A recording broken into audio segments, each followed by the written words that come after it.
Yes, so my name is Robert Hehre. I'm a physician assistant in the U.S., clinical officer in Kenya, and I'm the medical director and hospital strategist for my organization.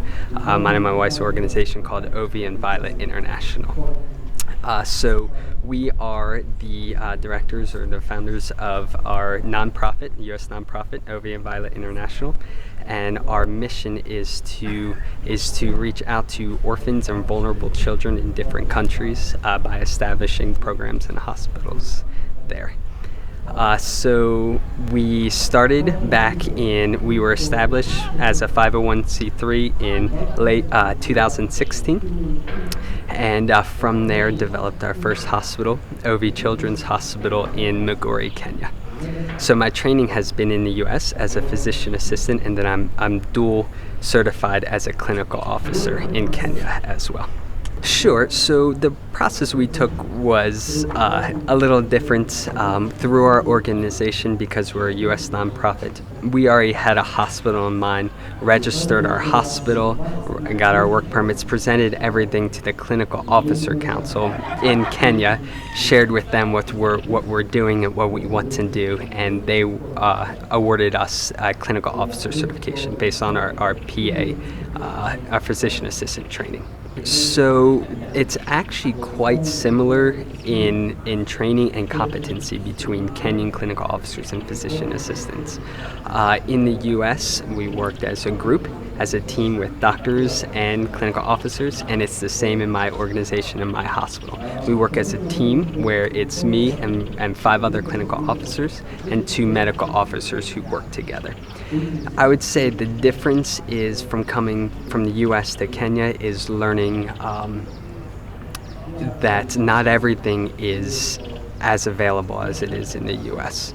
So specific testing, specific imaging may not be as at your fingertips as it is in the U.S.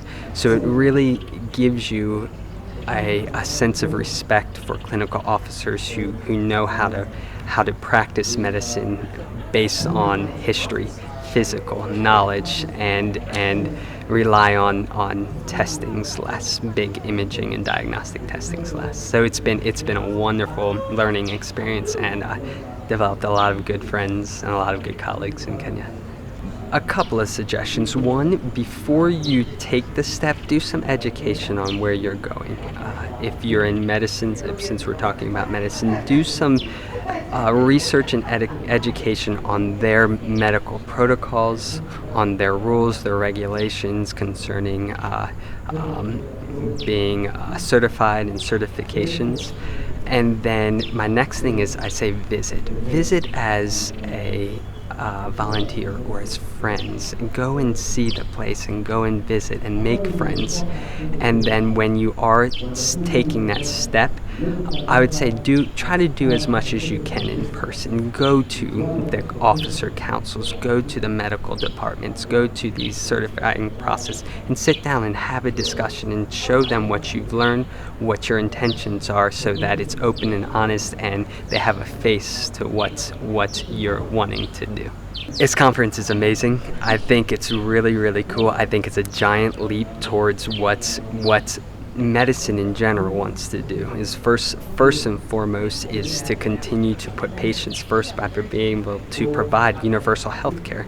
And that's what our organization also promotes, is universal health care, particularly to orphans and vulnerable children who have had no access or have had limited access to care.